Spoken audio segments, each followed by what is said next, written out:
My name's Angelo, and welcome to We Want Picks. I'm going to walk through the entire UFC Vegas 61 Dern versus Yan fight card. I'm going to give you my picks, my predictions, and my bets. But before I jump in, become a premium member. All of the bets I'm about to walk through have already been up there for premium members. The same as my picks, the same as my notes, and everything else. And the reason that's so important is because you can get ahead of some of this line movement and get yourself some closing line value. Also included with premium membership is a DraftKings optimizer, all sorts of tools. We rate fighters by salary group and everything you could ever need to want to make some money watching fights. Go to WeWantPicks.com. At the top, click Become a Member. It is only $10 a month. $10 a month.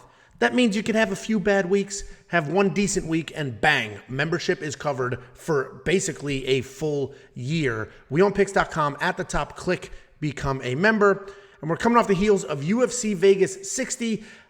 Kind of a tricky card for a lot of people. I broke even with bets. I think Jacob lost a few bucks. The picks were solid. It was kind of all over the map, but Prize Picks continues to be a cash cow for us. So does Monkey Knife Fight. And some of our members did have success. Mike at Real Battle Sauce turned $600 into $2,400 and gave us the shout out for that. And then a few other shout outs, not directly from last night, but regarding Prize Picks and a few other things. And as I mentioned, Prize Picks continues to be a cash cow, and why it's important to be a premium member for Prize Picks is those lines move throughout the week as well. And this is the last week we will be giving away our Daniel Rodriguez signed poster only for premium members this week. So this week we're doing the draw. So make sure you sign up and become a premium member as soon as possible so that when we do this giveaway, you qualify. Again, WeWantPicks.com. At the top, click Become a Member. It is $2.50 a week. And if you followed every single one of my bets and Jacob's bets since the day we started this, you would be up an enormous amount of money. An enormous amount of money. I think overall we're up like 20 some odd units, 30 some odd units, something insane like that if you copied every bet from day one to today. And that includes all the losses. So again, WeWantPicks.com. At the top, click Become a Member. It's $2.50 a week.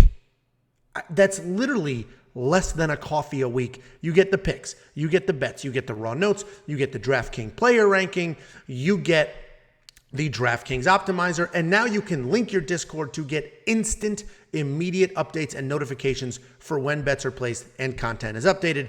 WeWantPicks.com. At the top, click Become a Member. And then finally, anybody who wants $50 for free, all you need to do is go to WeWantPicks.com/bets, sign up with any one of the partners on that page, make a deposit, and I will send you $50 as a thank you. Go to WeWantPicks.com/bets, sign up with one of our sportsbook partners, make a deposit, and I'll send you $50 as a thank you. Cash App, PayPal, Venmo, however you want it. Let's go ahead and jump into this card. So it's 14 fights. There's been a little bit of shuffling. There's some last minute guys. There's some short notice replacements, all sorts of stuff going on here. But overall, it's a decent fight night card. And opening it, at least for now, we got Mike Davis taking on Vyacheslav Borshev. And Mike Davis is coming back after a year and a half away, but he has had a handful of canceled fights in between since his last win in 2021. So I'm assuming he's been in shape and he has been training. Style-wise, he's a fast, athletic striker with very real power. His kicks are incredible, and he will double-tap the body and then go straight to the head before putting that foot back on the mat. He's incredibly well-rounded and has showcased that in his last two fights, he can wrestle as well. He's got a combined 5 takedowns in those two fights. Vyacheslav Borshev is a fantastic striker.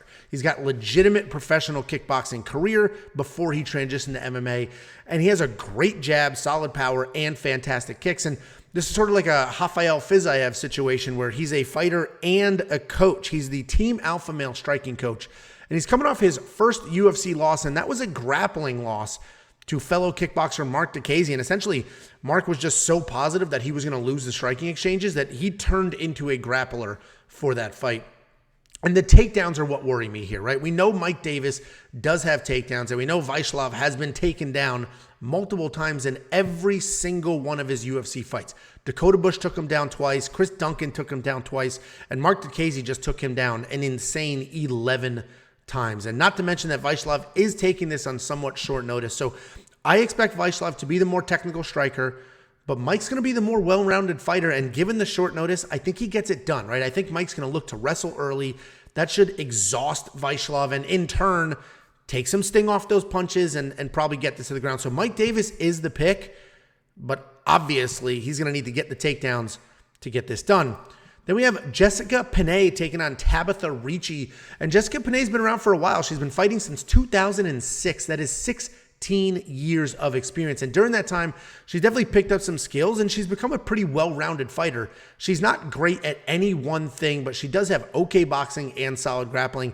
She took a 4-year layoff in 2017 and she has come back to win 2 fights in the UFC since then. Style-wise, she likes to come forward. She'll be pretty technical and she'll pressure you. If she can get a takedown, then great, but she does have a very low 21% takedown accuracy, and she went 0 for 8 in her last fight against Emily Ducote. Tabitha Ricci is a very good grappler, and she's always looking for a submission, but she doesn't sacrifice position for that chase. She's very heavy on top with good pressure and control. She will ground and pound on top as well, and that'll create some scrambles, and that's what opens her opponents up for the submission. She made her UFC debut against Manafaro on short notice, so that's the loss. That was a rough go at it, but that was at 125 pounds, and her natural weight class is 115, and she's had a very solid pair of dominant performances since then. Tabitha Ricci should absolutely dominate this fight. She averages almost 4 takedowns per fight. Penne has a very low 40% takedown defense. Penne will have the experience and sort of the veteran savvy on her side, but I don't think it matters here, right? I think she spends the entire fight defending takedowns and submissions. I love Ricci in this spot. I got a money line bet on her at -150, which premium members, you have seen that for almost a week now. That line has already moved. I expect Tabitha Ricci to close at more than a 2-1 favorite, if not beyond that. So premium members, you saw that bet. I do recommend you tail it. I'm very, very confident in Tabitha Ricci. And as people get over Football Sunday and start to settle in and start to do their research for this fight card, they're going to pound that line and it's going to move big time. So go to WeWantPicks.com. At the top, click Become a Member. It is only $10 for an entire month. For an entire month, that's 3 or 4 fight cards, depending on that month. And that's plenty of opportunities to pay for itself. WeWantPicks.com. At the top, click Become a Member. $2.50 a week, $10 a month. Basically nothing for picks, bets, DraftKings Optimizer, DraftKings plays, PrizePicks plays, and everything else you could ever need to make some money watching these fights. I'm all over Tabitha Ricci. You should be as well. Then we have Maxim Grishin taking on Felipe Lins. Maxim Grishin is a striker who throws in combinations, but he loves sitting on a big right hand. He does an amazing job of waiting and then rushing forward with a combination when there's an opening. And as soon as he senses you're out of a rhythm or off balance, he will attack. He is like a shark with blood in the water, and he has fantastic finish instincts. He's coming off that decision win over William Knight, where he did survive an early onslaught to take that win. Felipe Lins is a former heavyweight. He's coming off a win in his light heavyweight debut. He had legit power in his hands at heavyweight, and it seems to have carried down with him. He's a BJJ black belt, but he does prefer to hang out inside the pocket and trade or walk you down with heavy hands. He showcased his wrestling in his last fight against Marcin Prochniak with 4 takedowns and more than a full round of control time. And this is a tough fight to call, right? Both guys have power in their hands. Both guys can grapple if needed. Felipe is absolutely the better grappler, but he's also the worse, more hittable striker. So I'm going to side with Maxim here because of that striking. But this is an incredibly close fight. And if Felipe hits that same wrestling rhythm that he did against Prochniak, he can dominate this fight. So Maxim has been taken down 7 times in 4 fights, and he may not be able to survive the BJJ. Super close fight, razor thin pick. I am going to go with Maxim. I do prefer strikers in these sort of matchups. He's a big enough guy that he should avoid being bullied. And he's going to go ahead and be the pick here. But Felipe Lins has a very clear path to victory. I recommend no bet on this fight.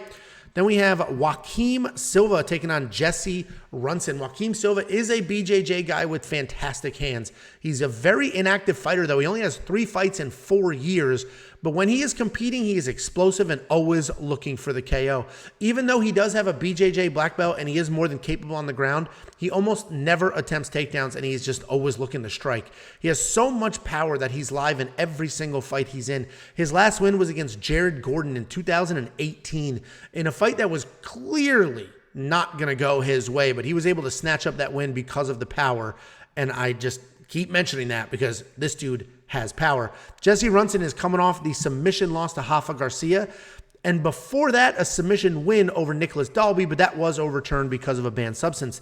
Technique-wise, he is a busy striker with sneaky power and solid takedown defense. Even though he's a striker who prefers the strike, he does have solid offensive BJJ and has a lot of success snatching things up in scrambles. This is such a tricky fight to break down because you don't know what you're going to get. And these feel like a layup for Joaquim Silva, but his inactivity and recent losses have me worried. Jesse had nothing to offer in the Rafa Garcia fight, but he did have solid cardio and didn't stop pressuring. And I could see Jesse being the overall less talented fighter here, but still pressuring forward, getting the takedowns, and getting the win. So Jesse's going to be the pick, but I hate it. I hate it, and I will not be betting on this fight either.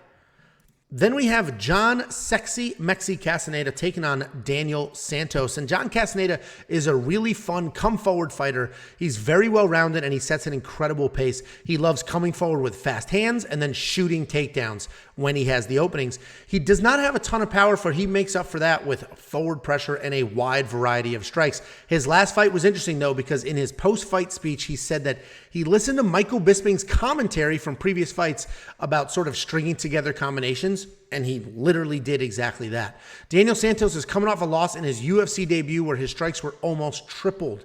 He's an old-school shoot-box style striker, and if you don't know what that is, he basically comes plodding forward. He's got a real tight guard, and when he hits the pocket, he just explodes with power and speed.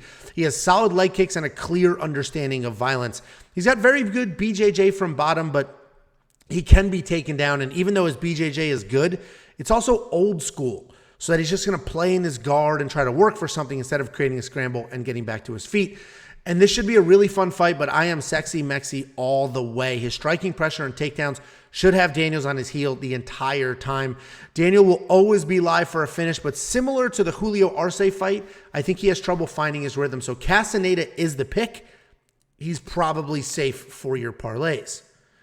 Then we have Julia Stolarienko taking on Chelsea Chandler.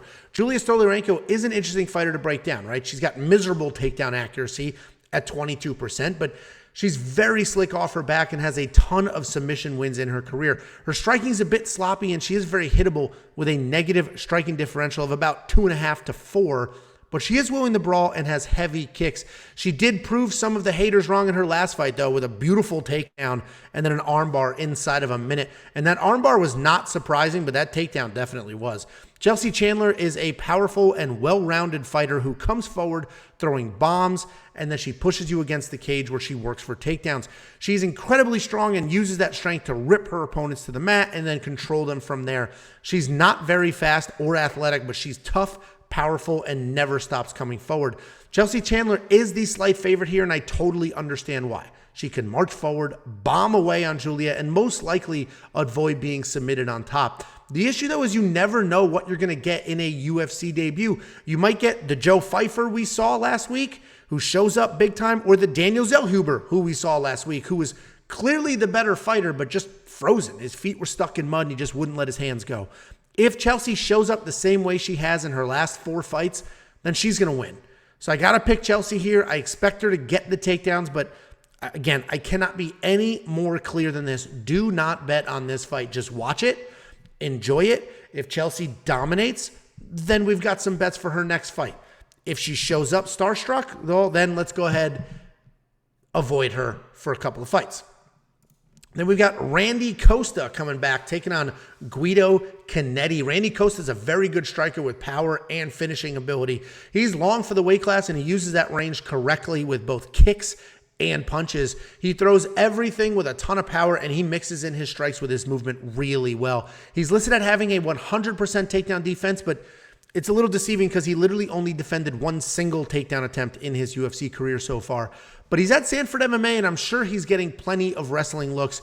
He's coming off 2 bad striking losses in a row, and despite his incredible 6.73 significant strikes landed per minute, he somehow is managing to get hit almost 8 times.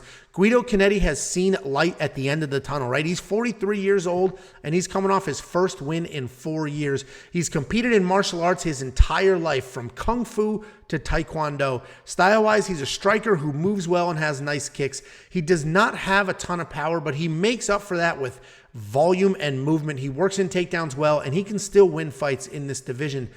And this is another tough pick. It should be an easy pick for Costa because he's got a clear youth and volume advantage, but he is hit so much that it's just incredible he can still form sentences. Guido is far older than a striker in the UFC should be, right? Your chin starts to go, you start to slow down, but he's still managing to hang in there, and he's not hit very often and generally has a solid chin. I want to pick Guido here, but I keep seeing the age on the graphic, and it just keeps freaking me out. Guido should probably be the better, more technical striker, but Randy hits hard, and I'm not sure if the 43-year-old chin's going to be able to take it. So I've got no idea what to do here. Pick-wise, I'm going to go with youth in Randy Costa, but I am not confident. And speaking of confidence, you guys are voting, right? Premium members, we allow you to vote. We encourage you to vote for what feature you want added next. The last one, you said you want an optimizer. We gave you an optimizer. You said you wanted instant notifications. We've done that through the linking Discord. And now it seems to be you're saying you want confidence next to our picks, right? You just see a list of picks. It's hard to tell what I'm positive is going to hit versus, hey, I got to pick somebody. We're probably adding that as well. We got to see for the final voting, but that is the leader. We will likely have confidence up there as well. So next time you log into premium membership, you will see confidence next to our picks, so you know how we feel and what you should be betting on versus like, okay, there's a pick there, but I'm going to go ahead and leave it. So guys, if you're already a premium member, make sure you vote. We are adding features and functions every single month, and we are never, ever touching that $10 price point. So if you're not a member, WeWantPicks.com at the top, click become a member. It's freaking $10. It's $10 for an entire month. Do you know how little that is? It includes a DraftKings optimizer. There's other people charging $10 just for the optimizer, let alone the bets, the ownership, the projections, and everything else we give you. We're never going to touch that price. It will always be $10 forever. WeWantPicks.com at the top, click become a member, and you should see confidence picks pretty soon. Then we have Sadiq Youssef taking on short notice Don Shainis, and poor Sadiq was going from co-main event to either undercard or early main card here, but Sadiq Youssef is a fantastic striker with a ton of power, incredible speed, and a wide variety of attacks. His fight against Mike Davis, who we broke down earlier, might be the best Contender Series fight of all time, and he really showcased his diversity there. He is 6-1 in the UFC, and he has outstruck every single opponent, including Arnold Allen, in that loss. He's got decent takedown defense at 68%, but a solid enough get-up game that if you do take him down, you're not just going to ride him out. Don Shainis is stepping up on short notice after Sadiq's previous fight was canceled and rescheduled. He's a tough Northeast guy who has seriously injured himself before recovering and working back up the ranks. And there's documentaries on that on YouTube and what he went through to get back to where he is. He's a well-rounded guy who will bomb away on his feet and grapple on the ground. He's very tough and will always come forward. He doesn't initiate many takedowns, but he does a great job of like catching kicks and then working takedowns from scrambles. I got to go with Sadiq Youssef here, right? Don is tough. He's not going to quit, but Sadiq is so fast, so talented, and very experienced at this level. I see Sadiq controlling the striking pace and getting this done, likely in a decision, but Don's toughness could potentially break Sadiq if he gets frustrated. So Sadiq Youssef is the pick. The odds are just starting to dribble in because this is sort of late notice, but we'll see where he lands, and I'd be comfortable betting on Sadiq, minus 200 or less. So we'll see where he ends up. But we talked about adding confidence picks. This would be 4 out of 5, 5 out of 5 confidence level. Then we have, this bout has been rescheduled, I think 3 times. The most recent time was from UFC 273. We've got Alexei Oleinik taking on Ilir Latifi. And Alexei Oleinik He's a ridiculously experienced grappler. He's got a high finish rate. His chin is gone at his age. His cardio's not great. His wrestling could use some work, but he can literally submit anyone from everywhere. And it's ugly, but he gets there and he gets it done. And just think of Paul Craig, except older, basically. Much, much, much older. Dude, it's 45. Anyway, he's coming off his first win in 2 years, and it was just such a typical Alexei Oleinik fight, right? He was losing the short striking exchanges. They somehow end up on the ground, and then he ends up just submitting Jared Vanderaa. Ilir Latifi is a wrestler who was a 205-pounder, but this is his third fight up at heavyweight. He throws big punches. He sets up takedowns from there, and then he just tries to stay busy, but he can slow down later in fights. His first fight at heavyweight was against Derek Lewis, and while he did get a few takedowns, he couldn't hold them down, and he lost a decision where he landed only 5 total significant strikes in 15 minutes. But I honestly think the more important takeaway there is that he survived. He's got a chin on him. He didn't let Derek Lewis just take his head off of his body, and he stayed in the mix. And I think that's kind of important here, not because Alexei Oleinik hits like a truck, but because Ilir Latifi is a survivor, win or lose. And it's easy to say that Alexei Oleinik is only 1-3 in his last 4, but if you look at the 3 losses, he lost to Sergey Spivak, Chris Daukaus, and Derek Lewis. All 3 of those people would have and already have beaten Ilir Latifi. The biggest problem here is that Oleinik is 45. And I know heavyweights can have like success later in their careers, but it's just hard to back a 45-year-old. Ilir Latifi's coming off his own win over Tanner Boser after a 3-fight skid. He did only land 10 total strikes in that fight, which is just so absurd. And he did have 2 takedowns, but it's still low volume. And this is another spot where my brain and gut are going to be split here. My brain is saying, you just can't back a 45-year-old. You just can't do it. But my gut is saying, Oleinik is just so much more dangerous in this fight, and he's a true heavyweight. But I got to go with the brain here. I can't back a 45-year-old. Latifi is tough. He's strong. And if he doesn't want it on the ground, it won't be on the ground. Ilir Latifi is the one who's going to control where this fight goes. So he fully recognizes how dangerous Alexei Oleinik is on the ground. And even though his striking is not great and low volume, he'll definitely hit harder. And he should be able to control this fight. And it's going to be boring. It's going to be slow-paced. But Ilir Latifi is going to get this done. Then that takes us to what should be a much more exciting heavyweight fight. We've got Jairzinho Rozenstruik taking on Chris Daukaus. Jairzinho Rozenstruik is a very heavy-handed striker. He's coming off back-to-back losses to Volkov and Blades, but before that, he had a nice win over Augusto Sakai, and I like to keep referencing that win because what was interesting about that is we saw him pushing the pace. He was moving forward, and historically, he was sort of a counter striker who waits for you to come to him, and he would fall behind and lose decisions or find a big punch. The biggest issue with Rozenstruik's style, though, is if he can't win the striking exchanges, he's got no backup plan. He's got 0 takedowns in the UFC. His takedown defense is okay, but he has been taken down by all the better guys in the divisions, like Blades, Gane, and even Alistair Overeem, who's a striker. Chris Daukaus is a very good boxer. He's fast at heavyweight, and he ties in combinations well.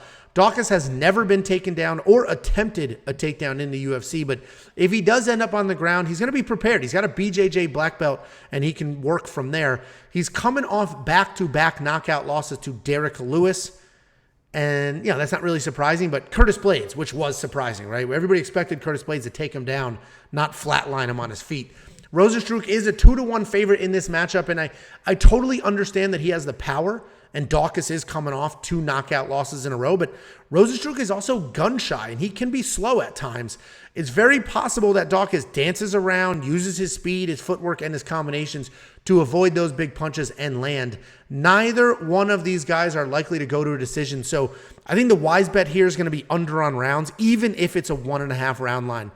I'm going to pick Rozenstruik here because outside of his last fight, his chin has held up, but his volume definitely worries me. He doesn't always let his hands go, and you can see the difference in volume here on the graphics. 2.8 significant strikes per minute for Jairzinho, 6.47 for Chris Daukaus, and that is what concerns me in this fight. But I do think Jairzinho is going to be the more powerful guy, hopefully plots forward like he did with Augusto Sakai. Then we have one of the guys that I've been very high on in the past. We got Raoni Barcelos taking on Trevin Jones. Raoni Barcelos is an incredibly well-rounded fighter. He's fantastic. He's got great low kicks, very good BJJ. He hits hard, and he's got very good wrestling offense and defense. In that Timur Valiev, Timur was 0 for 6 in takedown attempts against Raoni, and Raoni dropped him twice in that fight. Raoni Barcelos is absolutely the real deal. He is, however, coming off a pretty surprising loss to Victor Henry, where the consensus was that Raoni was going to be the much better fighter in that, but he just was not himself, and Victor Henry was able to get that done. That loss does worry me when I'm breaking down this fight. Trevin Jones is a fun striker. He's got a ton of power. He throws everything with 100% and bad intentions. He's not the most technical striker, but he doesn't always need his striking because he's also a BJJ black belt. He just happened to fall in love with his own power and become a striker as of late. He's coming off that loss to Bajarat, where he was very typical Trevin Jones, right? He was gun shy, didn't really let his hands go, but he did try to wrestle, but his shots were sloppy and didn't get it done. And I love Raoni in this matchup. I got a money line bet on him. The line has already moved in my favor. So again, premium members, you saw that bet. It's been there for about 4 or 5 days, and the line has already moved. I think it's still safe to follow, but premium members, you're welcome, because I'm very confident in this Raoni Barcelos bet, just like I am with that Tabatha Ricci one. If you're not a premium member, sign up now. WeWantPicks.com, at the top, click become a member. You're going to get our bets the very second we place them. And the reason why that's important is because you can get some solid closing line value if you get on these lines early. And we've talked about it time and time again. We do our betting videos on Fridays, and sometimes the odds have more than doubled by the time we do those videos. So it's only $10 a month. It's only $10. You only need one good week out of the month to pay for a year or multiple years of membership. And this is the long game. This is the long game. There will be ups and downs, but as long as we're up more than we're down, we'll be good. And if you have followed every single bet we have ever thrown up for premium members, you would be up. I forget the math. It's like it's 20-something units you would be up. That's how consistently well we have done for premium members. Obviously, you miss some. Sometimes we just have a bad week in general, but overall, we are way up. It is the long game, $10 a month. WeWantPicks.com, at the top, click become a member. Raoni Barcelos is the pick. You've seen the bet up there for 4 or 5 days now, depending when you're watching this, over a week now. He's going to be more technical. He's going to be faster. He's going to be more well-rounded. I think he wins this fight any way that he wants to. Then we've got Randy Brown taking on Francisco Trinaldo. Randy Brown is a very good striker who uses his range really well. He's stupid tall for this weight class, and he takes advantage of that. He uses long jabs and kicks to keep you at bay, and then when he's ready, he's going to use his speed to initiate solid boxing exchanges. He has nice trip and Uchimata takedowns with solid jiu-jitsu on the mat. He's very good and a lot of fun to watch. He's coming off the win over Chaos Williams, where he did survive being knocked down to win a decision because he had the overall more fluid and effective striking. Francisco Trinaldo is 44 years old. This card is loaded with these tough old dudes that keep winning, but he's 44 years old, which is always a red flag, but he's not really showing signs of aging yet, and he's coming off back-to-back solid wins over Dwight Grant and Danny Roberts. Style-wise, Francisco's got solid wrestling, and he is strong as hell. He's legit good everywhere. His striking isn't technical, but he's got real power, and you can see that if you go back to his knockout over Jai Herbert, and he did that at 42 years old. He went 0-1 in takedown attempts against Danny Roberts, but he was able to more than double the strikes. And we've made a lot of money here betting on Francisco Trinaldo. We've picked him in his wins, and we successfully faded him in that loss against Salikov because we recognized it just was not a good matchup for him, but it feels like a trap. It feels like we're starting to walk into some traps here. I love Randy. I'm worried that it's just too obvious. Francisco, while 44, has shown that he still has a chin, a gas tank, and some dog in him. But I do think Randy's going to be too fast, too long, and too talented for Francisco. Because, what's Francisco going to do, right? He wants to outwork. He wants to outbully. And I just don't think he's going to be able to do it. So I'm going to ride with Randy here. I think it's going to be the first time that Francisco's going to show his age. So Randy Brown's the pick. He's probably safe for parlays, but I am worrying myself with how confident I am in that, because, if you don't see Francisco Trinaldo's age on the screen, there's going to be people that are going to pick him, right? Oh, look how good he's looked recently. Yeah, he can beat Randy Brown, but the age does matter. Randy Brown is good, very, very good. So I got to pick Randy here. I'm very confident in him and maybe too confident, but I do think Randy gets this done. Then we got the co-main event. We got Brendan Allen taking on Krzysztof Jotko. Brendan Allen is a BJJ black belt. He's got solid low kicks, solid takedowns, and much improved striking overall. He moved to Sanford MMA a few camps ago now. I think he's almost about 2 years he's been there. And you can see those improvements, right? Historically, his game plan was grappling. He was a grapple-first kind of guy. He'd get the takedown, he'd be tough on top, and he'd work from there. But at some point in the last year and a half, he turned into a striker, and he's had some mixed results, right? He's coming off that win over Jacob Malkoun, but he gave up 7 takedowns and 7 minutes of control time. He did win a few scrambles on the ground, but overall, he seemed to make some pretty poor decisions in that fight. Krzysztof Jotko has fantastic speed and is very athletic. He's got good takedown defense and very high volume output. He typically looks to dance around the outside and sort of tough up his opponents, rough them up, touch and go. Jotko's got solid takedown defense at 83%, and even if he is taken down, he's got good enough takedown submission defense to survive. He's coming off that dominant win over Gerald Meerschaert, where he actually doubled the strikes, and he got 4 of his own takedowns. I like Jotko here, right? Brendan Allen fancies himself as a striker lately, and if he comes into this fight with that strike-first game plan, he's going to be picked apart. Jotko's faster, cleaner, and he's got just a better overall striking technique. If he gets shot on, he should be able to defend, and then, although unlikely, I think he can get his own takedowns as well. I do like Brendan Allen, like as a fighter, and we've picked him a few times in the past, but if you look at his last 3 fights, it's not as great as the record will tell you, right? First of all, Chris Curtis knocked him out. Fine. Chris Curtis has done that a few times.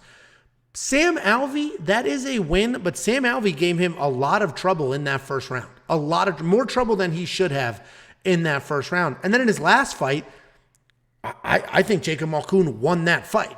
So Brendan Allen, while he's 2-1 in his last 3, hasn't been the best performances, but if he's prepared, if he ties in his wrestling, right? If he strike, wrestle, then he can absolutely win this fight because Brendan Allen's a very talented guy, but we just have not seen him tie his striking and his wrestling together well since the Carl Robertson fight. He's either only striking or only wrestling. We have not seen him work both of them together and as an MMA fighter should. So I got to go with Jotko here for the pick. I'm pretty, I'm a 3 out of 5 as far as confidence is concerned because Brendan Allen could show up, intertwining his wrestling and his striking, but he just hasn't in a while. So Krzysztof Jotko, because of the technical striking and the dancing, should get this done. Then we have the main event of the evening. We have Mackenzie Dern taking on Yan Xiaonan. Mackenzie Dern is an amazing grappler who is trouble for anyone on the ground. Her striking has improved since her debut, and she's definitely gotten more comfortable in the exchanges. I've mentioned in the past, though, that can be an issue, right? She's almost gotten too comfortable, where we'll see her come charging forward now with big shots and not even looking for takedowns right away. She does have a negative striking differential and an absolutely horrific 9% takedown accuracy. Horrific. That's got to be some of the worst takedown accuracy I've ever seen in my entire life. It's bad. For a grappler, it's bad. Anyway, she is insanely tough, though. She's got no quit in her at all, and she has made steady improvements in every single fight. She's coming off that split decision win over Tecia Torres, where even though she did not get a takedown, she was still threatening with submissions. Yan Xiaonan is a very good boxer with well-timed strikes. She has very clean technique, but she does not shy away from a dirty fight, and she is willing to bang. Outside of her 2 UFC losses, which were to current champion Carla Esparza and contender Marina Rodriguez, she's had a dominant run in the UFC. She's got wins over Claudia Gadelha, Karolina Kowalkiewicz, and Angela Hill. For the most part, she keeps fights standing and outstrikes her way to a decision. But we did see her get 5 of her own takedowns against Karolina 2 years ago and 2 against Marina earlier this year. And here's the thing. We all know that I just hate, Mackenzie Dern's fake, stupid-ass accent, but I also hate the fact that she's got no wrestling. Her 9% accuracy is legit embarrassing, and I'm not just like being an ass. It's embarrassing to be that bad at takedowns when you are that good at jiu-jitsu. I will never understand how somebody could be so incredible on the ground and so absolutely horrific. It's a horror show. Watching her try to take fights to the ground is a horror show. It's scary. And I just don't understand how you could be so good on the ground and so horrible at getting it there. But it doesn't even matter because she's shown that her striking has gotten pretty good. She's one of the toughest women in this division. You could just light her up with a baseball bat, and speaking of horror movies, she's like Jason. She's just going to keep coming forward, and it doesn't matter what you do to her. So I do think Mackenzie Dern gets this fight done. I do think she wins. I think her overall toughness and the jiu-jitsu threat is going to be the difference here because the reality is she doesn't even need the takedowns. She beat Tecia Torres threatening submissions without a takedown. So I think Mackenzie Dern gets this done. I think there's just levels to this, and while I recognize her wrestling is just absolute trash city, she's just the better overall fighter. Is her striking going to be as clean? No. Is she going to be tougher? Absolutely. Is she going to be able to threaten jiu-jitsu even without being on the ground? Absolutely. If it gets on the ground, light years of difference. So Mackenzie Dern is absolutely the pick here. I'm pretty confident in her. I totally understand people that think Yanan wins, but in order for Yanan to win, she is going to have to be on her A game for 25 minutes. Stay away, dance around, jab and move, and just touch up Mackenzie's face over and over and over. But you know Mackenzie's not going to stop. Fifth round, her face could be a bloody mess. She's still going to keep coming forward. So I got to go with Mackenzie Dern here. Pretty confident in that pick. Those are my picks. Guys, don't forget, become a premium member. It is $10 a month. $10 a month. You guys love to hem and haw if one bet misses. Jacob's incredible. Jacob gave you guys 10 underdogs in a row. 10 in a row. 10 in a row. And if you put one unit on every single one of those underdogs, only that, you'd be up, I forget. He told me the math and I forget. It's like 20 units. Something freaking insane there. 4 of those 10 were plus 300 or more. That streak went down in flames. Pat Sabatini, that streak went down in flames, and you people had the nerve to complain. He gave you 10 in a row, loses one, people still complain. So I know what you people are. You're penny-pinching crybabies, but the reality is, we all know, $10 a month is an insane value for bets, picks, a DraftKings optimizer. You can mute me, ignore the picks, and just use the optimizer, which builds DraftKings lineups for you. And it'd be the best $10 you ever spent. WeOnPicks.com at the top, click, become a member. And for all of you looking for that $50 bonus, all you need to do is go to WeOnPicks.com/bets. Sign up with any one of the partners on the screen there, make a deposit, and we'll send you $50 as a thank you. You just have to use our link, and you have to make a deposit. WeOnPicks.com/bets.